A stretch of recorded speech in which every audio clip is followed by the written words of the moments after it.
Hi everybody, my name is Oliver the Ricketts, and these are the top 10 best films of 2022.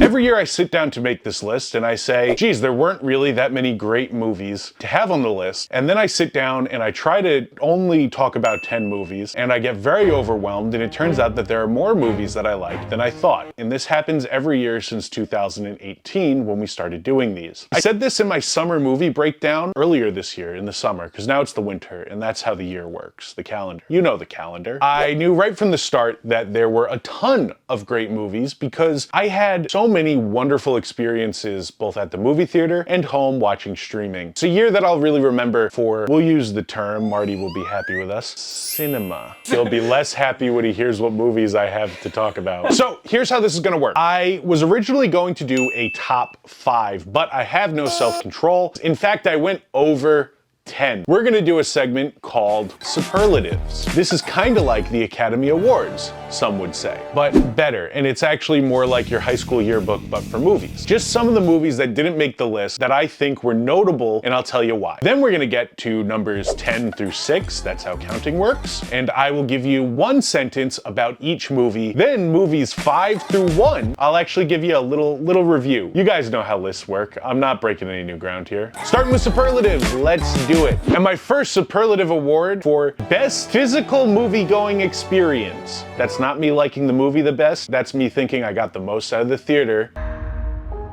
Avatar: The Way of Water. I am a little embarrassed to say, I was in the anti-Avatar camp, and I still kinda am. It also doesn't help that I didn't have that swept away experience with Avatar 1. However, Avatar 2, I was so sucked in, walking out of the theater, it was kinda like going back into a trance. It's an okay movie that is spectacular to see in a movie theater. My next superlative for best movie that is not as good as the first one, but also still really good,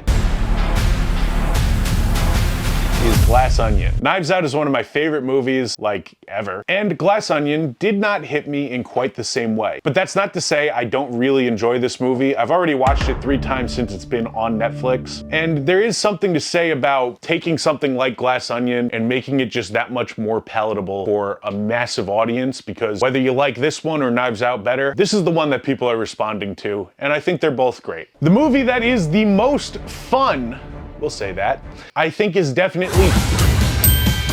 There's just something about a dude thinking he's gonna take a lie detector test and instead being locked in a room with a bear. I have a 2-way tie for most overhated movie, and that goes to...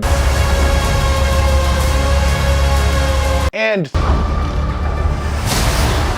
Neither one is quite good enough to make my top 10 list, but I do want to make it clear that these are both good movies, especially Doctor Strange, that I enjoyed a lot. The existence of Twitter and some other developments have made it so that the audience brain has just shrunk down a little bit, and there's a little bit of unfair judgment going on here, and that's okay. That's your opinion, and this is mine. The superlative award for movie that I'm most glad I stuck around for, even though I was going to leave, is...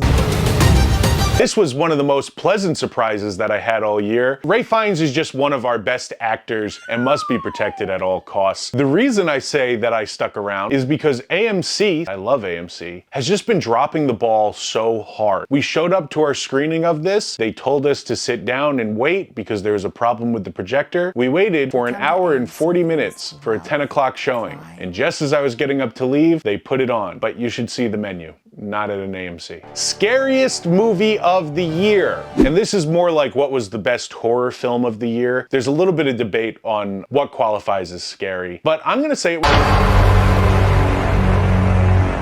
I think Barbarian is just the most unpredictable and enjoyable horror film of the year, and it was scary enough that my wife Brittany actually had to leave the theater. Movie that you've never heard of, but you should. Boy, this should be how they name Oscar categories. Goes to... 911, what is the nature of your emergency? This is an Amazon Prime original. I watched this on a whim and found it to be so engaging and so topical. I also love the guy who plays the friend Sean in this movie. And that's about that.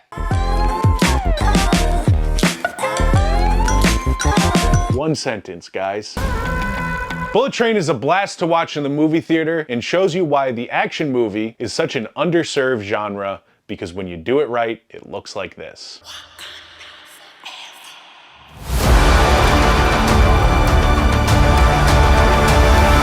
Black Panther: Wakanda Forever was made in tremendously hard circumstances, and when future generations watch that movie, I don't think that they will notice beyond what's going on in the subject matter of the film. Really good villain and better water effects than Avatar 2. Hey, that's 2 seconds. Emily the Criminal stars Aubrey Plaza in one of her best roles to date, carrying a movie that leaves you on the edge of your seat. Jeremy won't let me say more than one sentence. Hey. This movie captured my imagination in such a way that I made a half-hour-long video reviewing it. You can go watch that. It was great. Top Gun: Maverick is a movie that is way better than anybody had any right to expect that it would be, and I would not be upset if it won Best Picture, which it should. All right. Coming in at number 5 is... I'm a huge fan of Robert Eggers' movies, specifically because he did one where Robert Pattinson was attracted to a little wooden figure of a mermaid. A lot of people, I think, wonder what the indie version of a blockbuster would be, and this is what that is. The Northman is one of the best revenge films of all time. It has so many quotable lines and so many memorable scenes, and in a movie that is, subject matter-wise, very depressing, it's also, for me, weirdly uplifting. I've never seen a movie handle Vikings like this in such a rough and real way. There's no romanticism about what things were like back then. It's ugly, it's dirty, it's real, and it's very entertaining. But my favorite part of the theatrical experience of seeing The Northman has to be the tonal shift between Nicole Kidman telling me how much she loves AMC before the movie starts, and an hour from the end of the movie, watching Nicole Kidman tell me how much she hates her son. My number 4 pick for this year is... For a long time, this was going to be my number 1. I remember the couple weeks after when I was telling everybody how they should see this movie.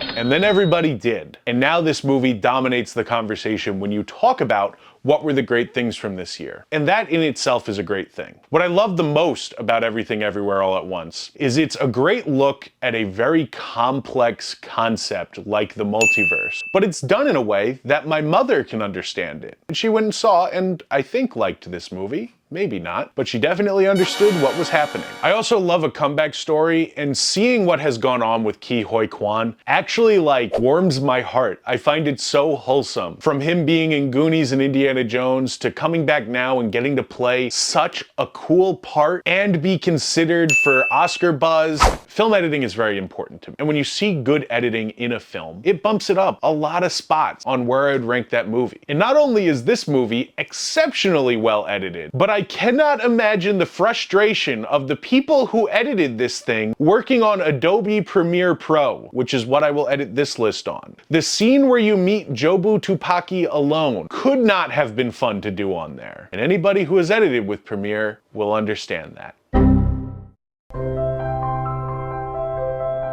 I've had a new appreciation in the last year for Steven Spielberg, largely because I went back and watched a lot of his older catalog, and not like it was my first time seeing E.T. or Close Encounters of the Third Kind, but when I watched them this year in 2022, they hit me in a different way. Now, when you look back on Steven Spielberg circa Ready Player One and The Post, I was one of these guys who said maybe he's one of the greatest of all time, but that time has passed. But I think I was wrong, because I loved West Side Story, and more than that, I love The Fabelmans. It's interesting because this is like old Steven Spielberg meets new Steven Spielberg. It's not science fiction, it's not like his older films. In subject matter, it's closer to things like Bridge of Spies and The Post, and some of his more, we'll say, Oscar-y stuff. But tonally, it is similar to something like E.T. or Poltergeist, with the family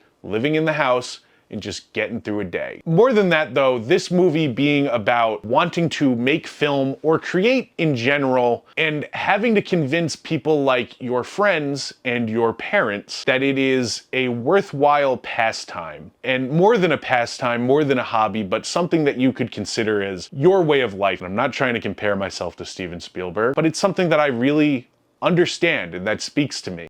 Whoa, and time out. Hi everybody, I'm editing right now this video that you're watching. And I've never done this before, but while I was cutting this video after shooting the top 10 list, I found a new movie that made the list. So take everything Fabelmans down to Bullet Train and bump it down a spot. That means Bullet Train is now number 11, or an honorable mention. And Fabelmans is no longer number 3 because let me introduce you to... Look at him. Look at him back there. I know that this is a little rushed inclusion, but please don't let that reflect on the quality of this great movie. The trailer for Marcel the Shell came out early in the year, and I was quite taken with it at that time, but it never came to a movie theater near me, and I just have a hard time watching home release films. I need the commitment of going to a theater, especially when said movies are not on a streaming service that I already pay for. But on New Year's Day, I bought Marcel the Shell. I said, I gotta. It's just such a delight. But more than being a delightful children's movie, it's also a very mature and unique film. Because while this little shell guy captures your heart in the first few minutes when he says, "Have you ever eaten a raspberry? And what was that like?" we also follow Marcel realizing his mortality and experiencing the pitfalls of fame and learning the difference between a community and an audience. All things that are just very mature concepts, even for an adult viewer. It's one of the only 4 movies that I rated on my letterbox as 5 stars this year out of everything new. It could easily be my number 1, but I need to sit with it for a little bit longer. But I know it's good enough for number 3. So do your soul a favor and see this movie. Babylon is kind of like a cynical version of Once Upon a Time in Hollywood meets The Fabelmans meets The Wolf of Wall Street. And it's a wild time, man. I also think that this is very similar to my number 1 pick of 2019, which was The Beach Bum, which is a movie that ultimately, when you boil it down, is about poetry and how poetry affected this guy's life to make him the laissez-faire, bummy guy that he is. And this movie is about cinema and how that affected all of these people to be the winners and losers that they are in the film. It also helps that I had low expectations because up until this movie came out, I was a person who would sit here and say, I hate Damien Chazelle. Yes, I love Whiplash. I hate La La Land. I hated First Man even more. And now Damien Chazelle has 2 movies that I love because I love Babylon. And I can't believe the wildly negative reception that this movie is getting. And my number 1 best film of 2022. Nope is just a really cool science fiction film. Science fiction happens to be my favorite genre of storytelling. It's another one where I could see people referencing Nope the same way that they do Terminator, Star Wars, that sort of thing. And so many great moments that you could point to when you walk out and go, that's my favorite scene. It's also been a movie that has had a lot to suck me in the real world. Was a big fan of getting to see this set at Hollywood Horror Nights. The Jupiter's Landing website is just... I think a lot of people didn't respond very well to this film because it was made by Jordan Peele. He made Get Out. Get Out is one of the best films ever made. I'll go there and I'll say that. Once you've done one of the best things of all time, it's very hard to top yourself. And I don't think that Nope tops Get Out, but I do think that it's not a fair comparison because there is absolute genius in this movie. So folks, that's it for me. These are my top 10 favorite films from a year that was really, really good for film lovers. I had so much fun going to the movies this year, and I had so much fun creating content this year. So with that, please subscribe because on both counts, I'm hoping next year will be even better, and know that that is what makes it possible. But hey, if you disagree with any of my picks, you can also check out Jeremy's list or Brittany's list, both of which will be A, very different, and B, very enjoyable as well. I love movies. I'm a movie guy.